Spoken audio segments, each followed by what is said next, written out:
My name is Margaret, and I still hear their laughter echoing in my ears, laughter at my mother's funeral.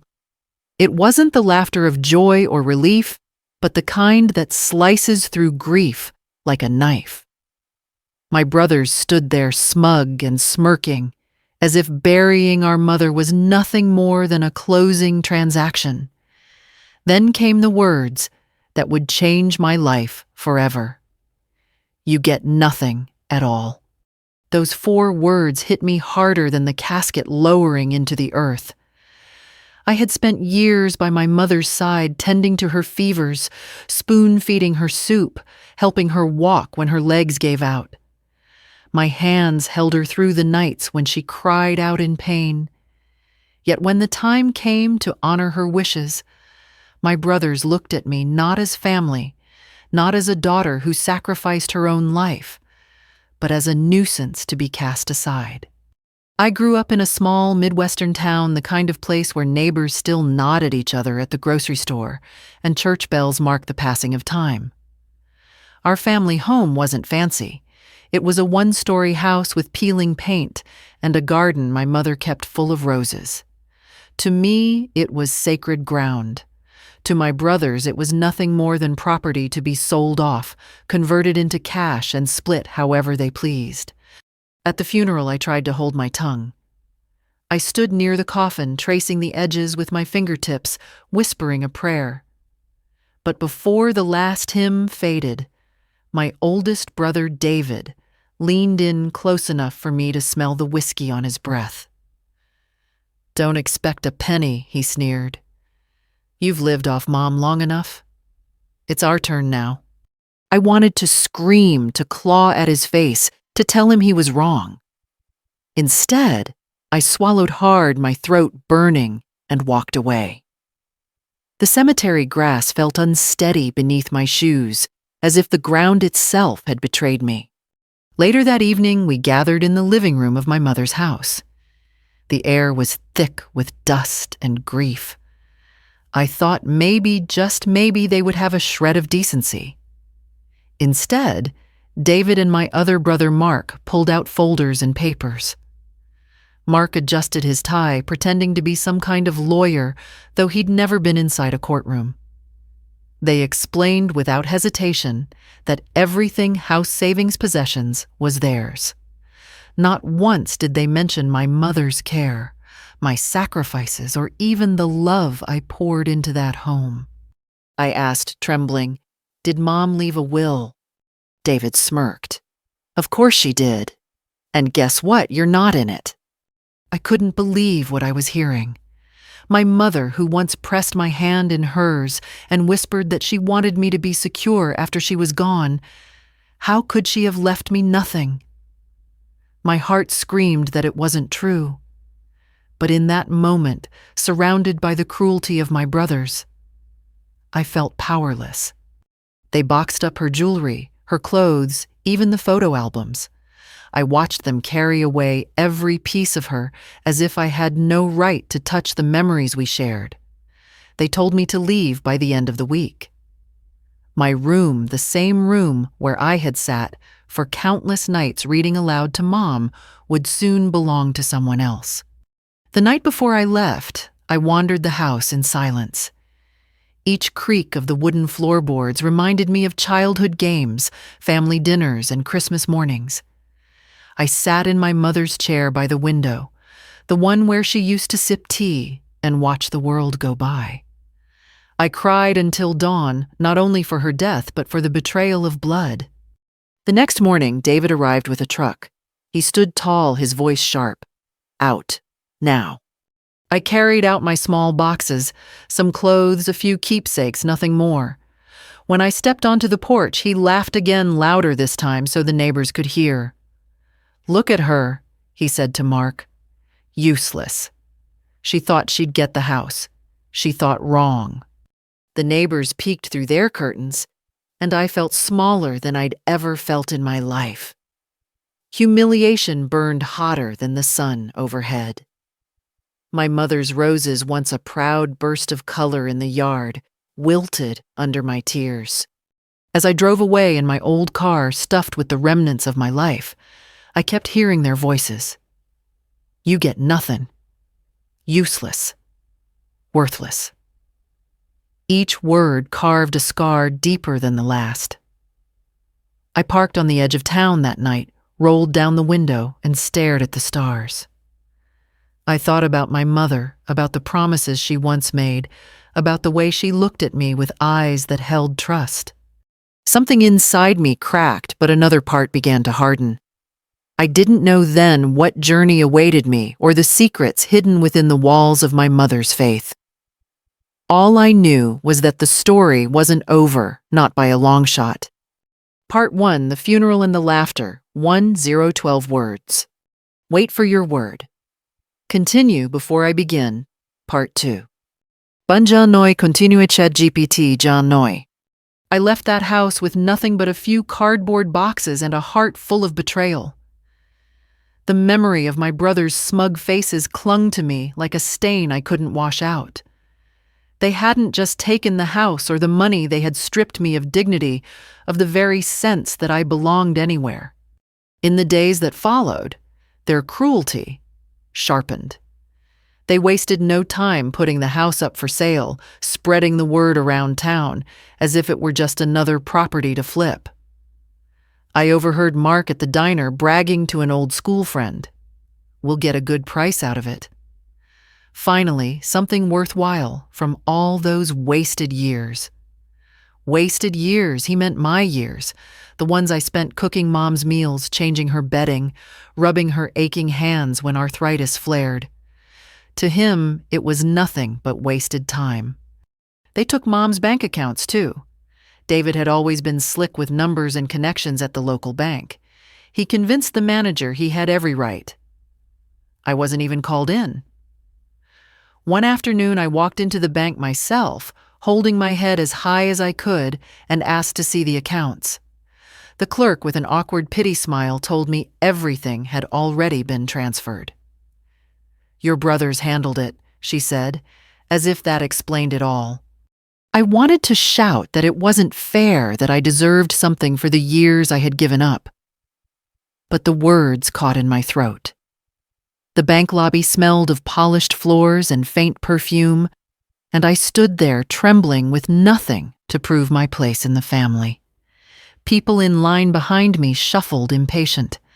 I turned and walked out, my eyes stinging. At home, or what was left of home, I tried to reason with them one last time. I sat across the kitchen table, my mother's kitchen table, while David leaned back in the chair like a king on his throne. Please, I said. All I want is a fair share. Something small enough to help me get by. You both know I gave up everything to care for Mom. Mark scoffed. You didn't give up anything. You didn't have a career. You didn't have a family of your own. You just sat here playing nurse. That's not a job that's freeloading. I slammed my fist on the table, surprising even myself.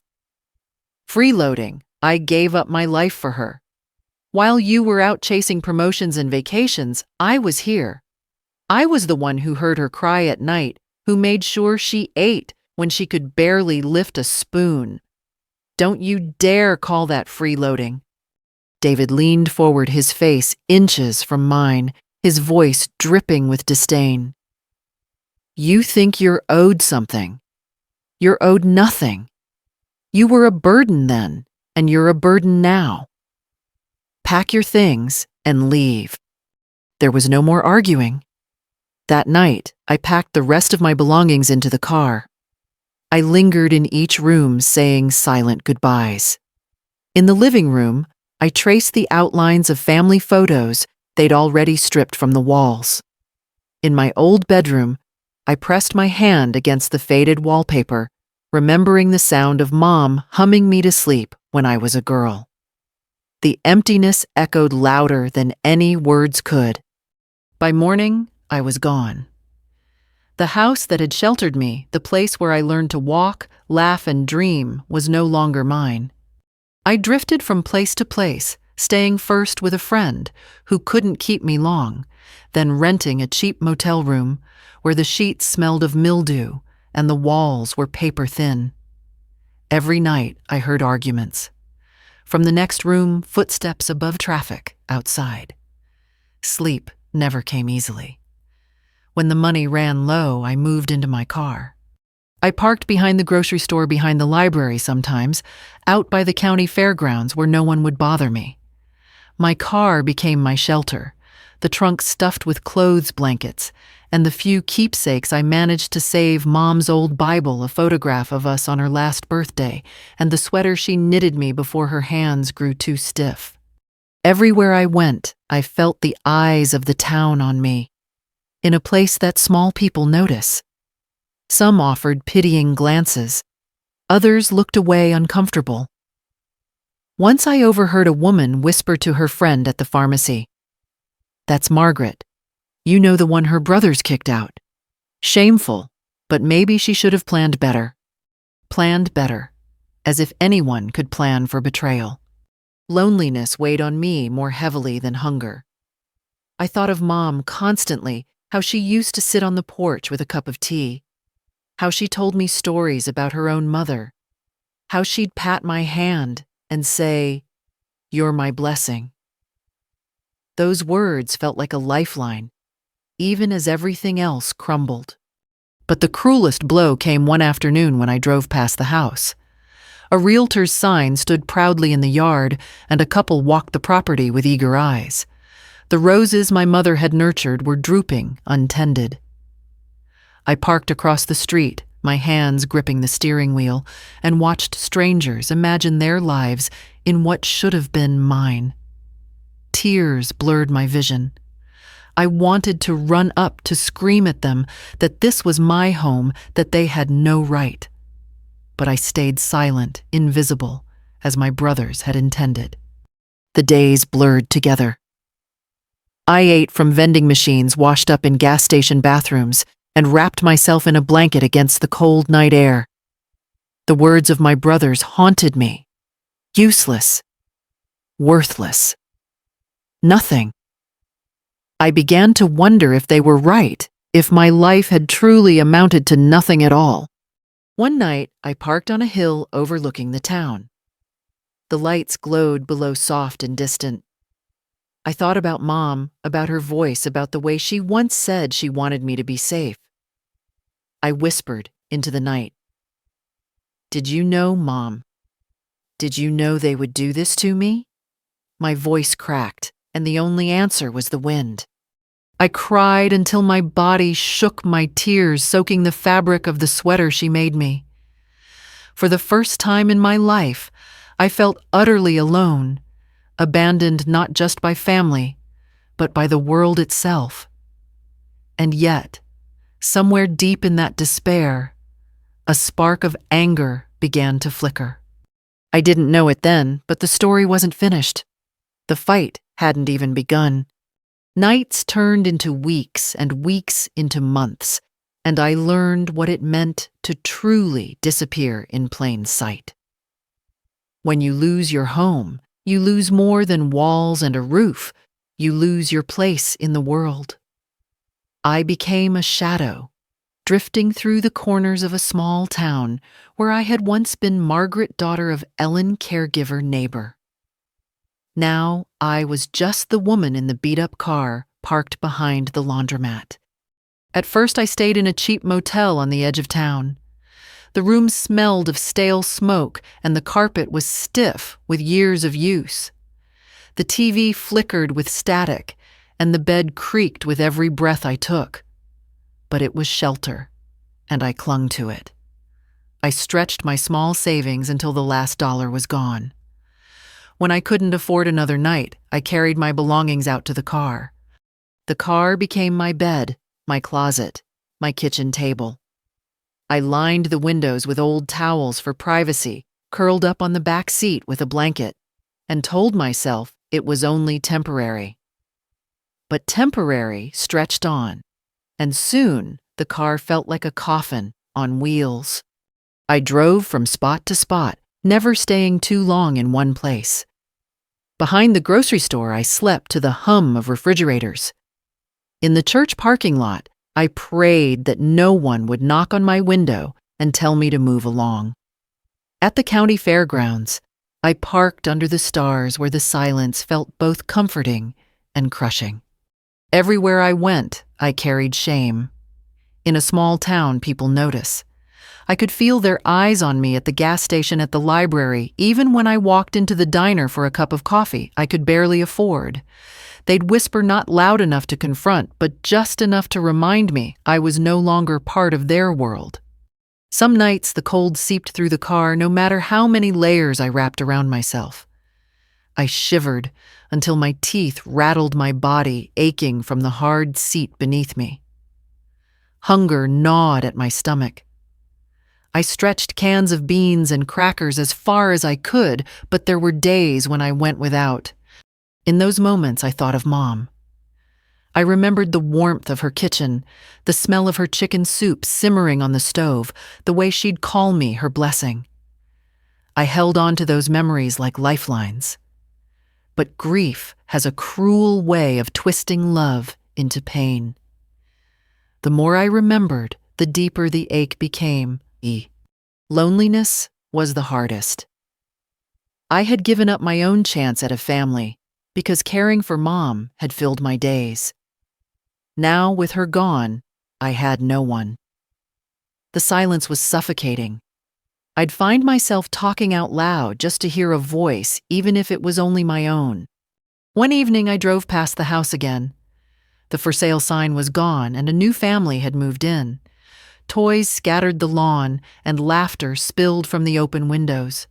A woman stood on the porch, watering the roses, my mother's roses now trimmed and thriving again. My chest tightened. That should have been my life, my inheritance, my legacy. Instead, I was a ghost, haunting the curb, watching strangers live what was meant to be mine. I gripped the steering wheel until my knuckles turned white. Rage and sorrow twisted together until I couldn't tell them apart. My brothers had stolen not just property, but the life I had been promised. They had erased me from my own story. I drove away that night, with tears blurring my vision.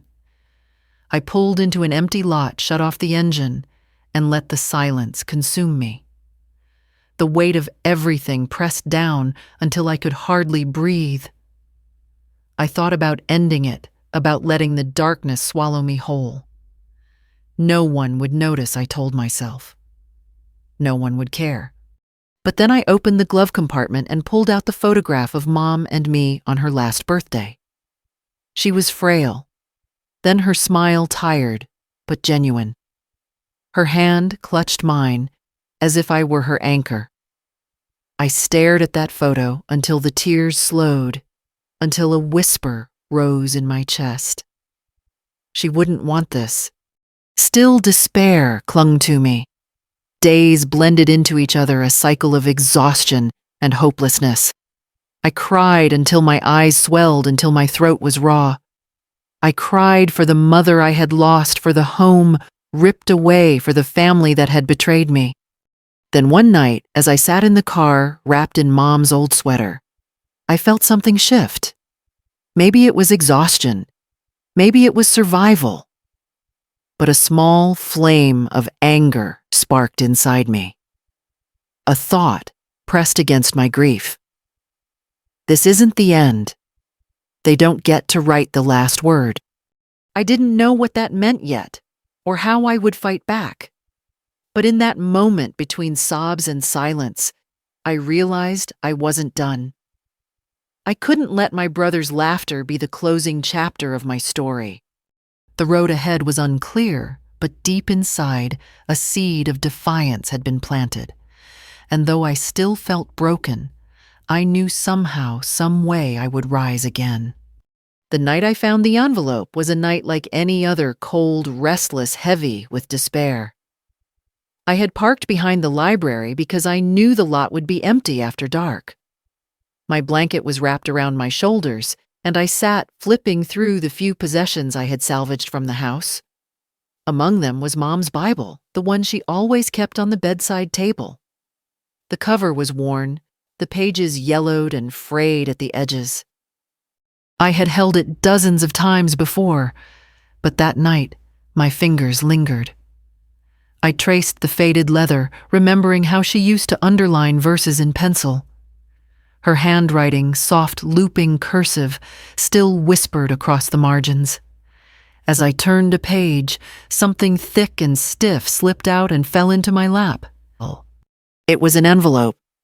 My breath caught. The paper was old sealed once, but now barely clinging shut. On the front in her handwriting was my name. Just my name, Margaret. My hands trembled as I opened it. Inside was a folded letter, and tucked within that letter was another document. The letter came first. I read it under the dim glow of the streetlight outside the car window. Her words were shaky, but clear. If you are reading this, it means I am gone. I know your brothers will try to take everything, but I want you to know I trusted you. You stood by me when no one else did. There is another Will Margaret, the true one.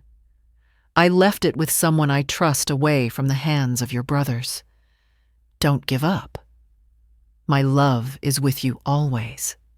I pressed the letter to my chest and sobbed. It was as if her voice reached out from beyond the grave, wrapping me in the comfort I'd lost. She knew. She knew what they would do. And she had tried to protect me. The second paper was a slip with a name and an address scribbled on it. My heart raced.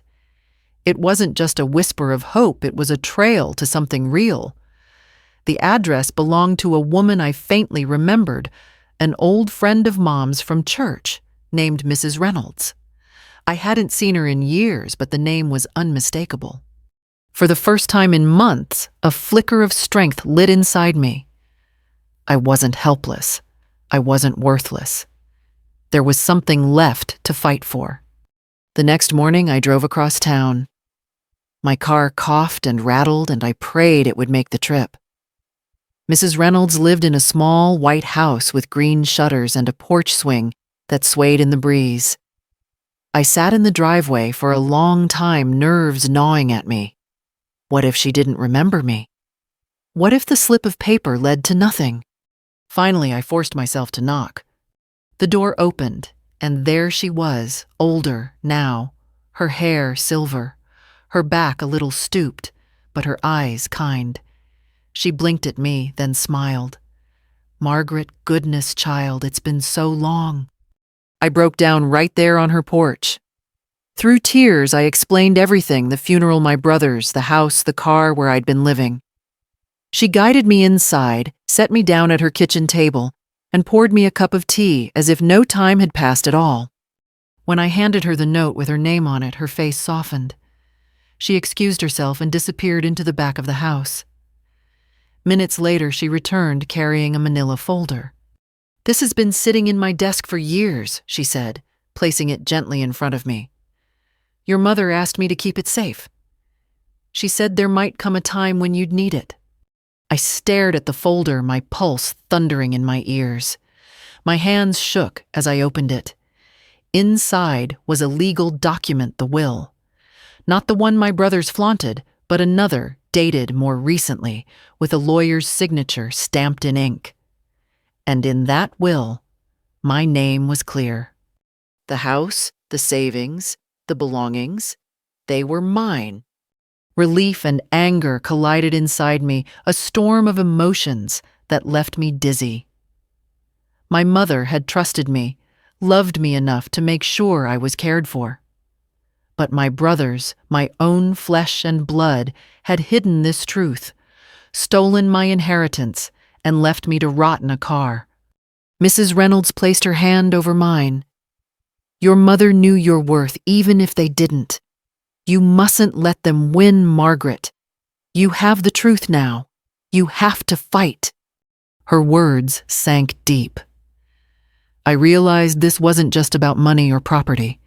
It was about my dignity, about reclaiming the years I'd given up, and the love my mother had left behind. I folded the will carefully, holding it as though it were gold. For the first time in months, I felt steady, strong. There was a way forward, and I was ready to take it. That night, as I sat in my car clutching the folder, I whispered into the dark, "Thank you, Mom. I won't let them erase me. Not anymore." The road ahead would be hard. My brothers would fight, and the town would gossip.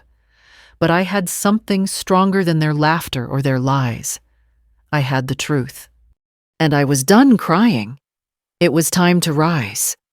I woke up the next morning with a fire in my chest I hadn't felt in months. The will was tucked safely inside my bag, and Mom's words still rang in my ears. Don't give up. I knew then what I had to do. My brothers had stolen everything from me. But with that folder in my hands, I finally had proof. The fight wasn't going to be easy, but for the first time since the funeral, I believed it was possible. My first stop was the office of a local attorney. The building was modest, a brick structure near the courthouse, with a weathered sign that read, Harrison and Associates. Inside, the reception area smelled faintly of coffee and paper. I almost turned around and left. I had no money, no reputation, nothing to offer. But then I thought of Mom, and I forced my feet forward. The lawyer who met me was a man in his 60s named Charles Harrison. His hair was thinning, and his glasses perched low on his nose. He listened quietly as I laid out my story, my voice trembling with every detail. When I slid the will across his desk, he leaned in and read carefully. When he finished, he looked me square in the eyes. "Margaret, this changes everything. This is a valid, more recent will. If what you say is true, your brothers may have knowingly concealed it. That's fraud. It won't be easy, but you have a case." My heart skipped. But I can't afford. He held up his hand. "Don't worry about that right now. Sometimes justice is worth more than money." For the first time in a long while, I felt someone believed me. The weeks that followed were a blur of paperwork meetings and tense nights where I barely slept. Charles gathered evidence, pulling bank records, medical files, and testimony from people who knew how I had cared for Mom. We built a picture of neglect, not from me, but from them. My brothers, who never showed up, who never called, who only arrived when the estate was in question. Word got out quickly. In a town as small as ours, gossip traveled faster than the wind. Some people whispered support. Others questioned why I would drag family business into court. But I held my head high. This wasn't about shame. This was about truth. When the court date finally arrived, my hands shook as I walked into the county courthouse. The wooden benches creaked as townspeople filed in to watch. My brothers sat at the front, smug and confident, as if sure they'd win. David smirked when he saw me. Mark leaned over and muttered something that made them both chuckle. I gripped Mom's Bible in my hands to steady myself. The judge, a stern woman with silver hair and a voice that carried authority, called the session to order. My heart pounded as our lawyer presented the will, laying it before the court. Gasps rippled through the room. David's face darkened. Mark shifted uncomfortably in his seat. Charles spoke clearly, presenting evidence of the timeline, how this will was dated, after the one my brothers had used, how it was witnessed and signed properly, how they had every reason to know it existed. Then came the testimonies. Mrs. Reynolds told the court how my mother entrusted her with the document, fearing her sons would not honor it. Nurses from the clinic testified about how I was the one always there, always caring. Finally, it was my turn. I stood and felt every eye on me. My knees nearly buckled, but I forced myself to look at the judge. "I gave my life to caring for my mother," I said. "I didn't do it for money or recognition. I did it because I loved her. But my brothers, they threw me out like I was nothing. They told me I didn't matter. But my mother thought I did. And this will proves it. Silence filled the room. My brother's attorney tried to argue, claiming the will was forged, that it was unreliable. But their words felt hollow. The truth was too strong to deny. For hours the case went back and forth. Every second was agony, but beneath it all was a quiet strength I hadn't known I possessed. For months I had been broken, homeless, forgotten. Now I was standing tall, speaking for myself, for my mother, for the years of sacrifice that no one could take away. When the judge finally adjourned for the day, I sat outside the courthouse steps, exhausted but strangely calm. The sun dipped low on the horizon, casting a golden light across the square. I realized that no matter the outcome, I had already reclaimed something priceless, my voice. But deep down, I also knew this wasn't just about finding my voice. It was about winning, about proving that truth could rise even after the deepest betrayal. And I wasn't going to stop until justice was done. The courthouse was packed on the day the verdict came down. It seemed as if the whole town had shown up to witness the spectacle. Farmers in overalls, women from church, even the diner waitress who always gave me an extra refill, all of them filled the benches waiting to see which way justice would tilt. I sat at the front with Charles beside me, my hands folded tight in my lap, the folder with Mom's will resting like a shield in front of me. Across the aisle, David and Mark lounged in their suits. Their smug confidence hadn't wavered, at least not on the surface. But I noticed the way Mark drummed his fingers nervously against the table, the way David clenched his jaw each time the judge shuffled papers. They knew the truth was slipping through their fingers. The judge entered, and the room fell into silence. She read slowly, her voice steady and unflinching. After reviewing all evidence and testimony, this court recognizes the validity of the will dated 3 months prior to the document submitted by David and Mark. The words blurred as tears welled in my eyes. I gripped the edge of the bench, my heart racing. The estate, including the family home and remaining financial assets, are hereby awarded to Margaret.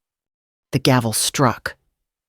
Just like that, the nightmare I had been living through cracked open into light. Gasps and murmurs spread across the courtroom. Some people nodded, satisfied justice had been served. Others whispered in disbelief. But all I could hear was the pounding of my own heartbeat, echoing the truth I had won. I turned to see David's face red with fury. Mark muttered under his breath, shaking his head. They looked less like victors and more like children caught stealing candy from a store. The whole town saw them for what they were: greedy, careless sons who had abandoned their mother and betrayed their sister. Outside the courthouse, reporters from the local paper snapped photos, their flashbulbs bright against the afternoon sun. I stood on the steps, clutching the will in one hand and Mom's Bible in the other. Charles leaned over and whispered, "Justice, Margaret. Pure and simple." But justice didn't feel simple. It felt heavy, bittersweet. Yes, I had reclaimed the house, the money, my dignity. But I couldn't shake the hollow ache in my chest.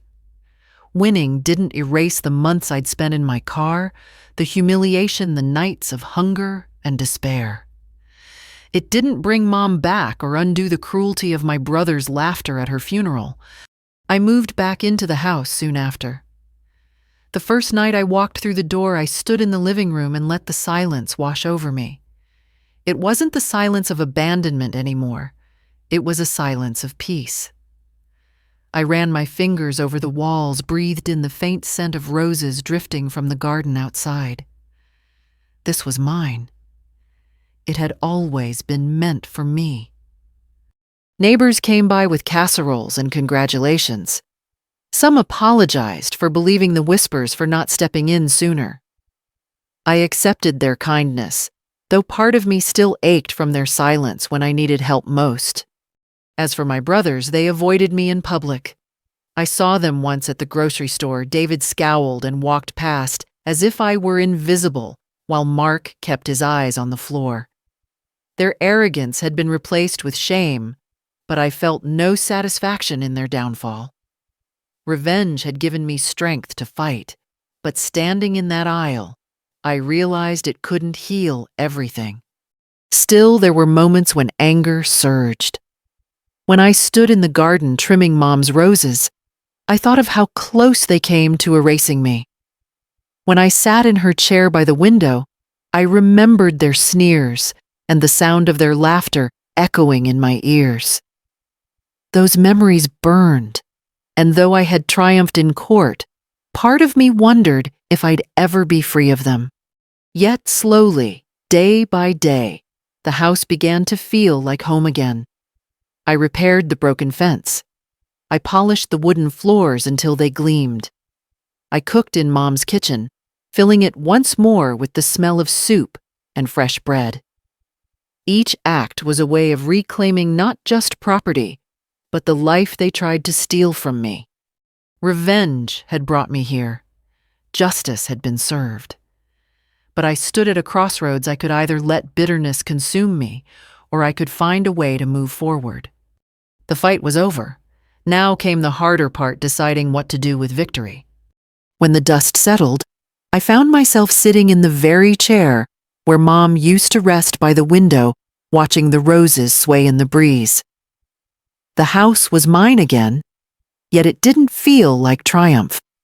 It felt like a return, a closing of a circle. For months I had dreamed of this moment winning, proving my brothers wrong, reclaiming what was stolen. And yes, justice had been served. But now that it was over, I realized revenge was only part of the story. The harder question was, what kind of life would I live next? I spent the first weeks simply restoring the home. The yard had grown wild, the roses choked with weeds, the shutters peeling. With my own hands, I trimmed, painted, and scrubbed. Neighbors stopped by to offer help, bringing pies and warm smiles. For the first time in a long while, I felt the stirrings of community. People looked at me differently now, not as a woman discarded by her family, but as someone who had endured and stood tall. And yet in the quiet hours, the bitterness still rose. I would hear their voices in my mind, useless, worthless. You get nothing. Sometimes in the middle of the night, I would wake in a sweat heart, racing, reliving the moment they shoved me out of the house. Revenge had given me strength, but it had not erased the scars. One afternoon, as I was watering the roses, I saw Mark at the edge of the yard. He stood there awkwardly, hands shoved into his pockets.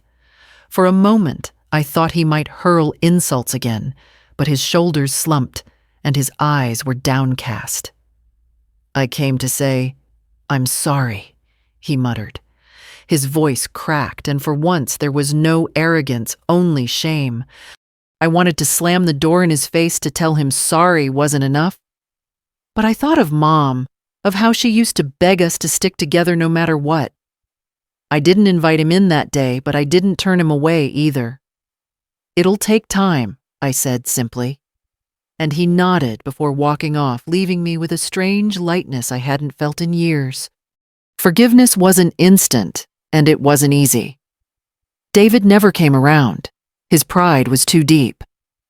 But even the small step with Mark reminded me that holding on to hate only chained me to the past. Letting go little by little gave me peace. As weeks turned to months, I began opening the house again. I hosted small gatherings, let children play in the yard, even donated part of Mom's savings to the local church to repair their leaky roof. Giving back filled me with a purpose I hadn't felt since caring for Mom. Her voice echoed in my memory. "You're my blessing. I realized now she had left me more than a house or money. She had left me a lesson about love, sacrifice, and resilience. And so when people ask me what I learned, I tell them, this revenge can fuel you, but it cannot heal you. Justice in court is necessary, but justice in your heart comes only when you choose peace. Families can break under the weight of greed, but dignity is found in truth and perseverance. Caregiving is not worthless, it is the greatest gift of all. To those listening now, maybe you've faced betrayal too. Maybe someone you trusted turned their back, or maybe family failed you in your darkest hour. My story is proof that even when the world strips you bare, even when you're called useless, there is a way forward. Fight for the truth, yes. But also remember, don't let hatred be the last chapter. As I sit by the window today, watching the roses bloom once more, I whisper to my mother, I kept the promise, Mom. I didn't give up. And in my heart, I feel her peace. Revenge gave me strength. Forgiveness gave me freedom. And if my story touched you, I invite you to pause, reflect, share it with someone who needs hope, and join me again for stories like these. Remind us we are never truly alone. The end.